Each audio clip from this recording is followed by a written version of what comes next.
هو انا هنا ليه هندسة استخدمت سترينج واستخدمت هنا دايناميك، مع ان انت كنت قايل لنا الدايناميك دي وحشة جدا، بلاش تستخدم الدايناميك على عشوائي او بشكل انت مش فاهمه. ليه يا هندسة جيت هنا قلت دايناميك؟ ليه ما قلتش سترينج وتبدأ بقى ايه تشغل دماغك عليا تقول لي لا استنى، ازاي تحط دايناميك هنا؟ انت قايل لنا الدايناميك دي ويكلي تايب، بتبقى سترينج مره، تبقى انتجر مره، تبقى ليست مره. ليه استخدمنا دايناميك؟ ده سؤال جميل جدا، اجابته بكل بساطه ان حضرتك مش عارف فعليا الفاليو دي ايه. مره هتجيلك سترينج اوكي، مره هتجيلك انتجر 34، مره هتجيلك ليست.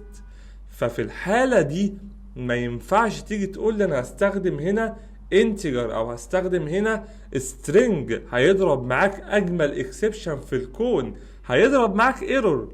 الران تايم هيضرب مش كومبايل تايم.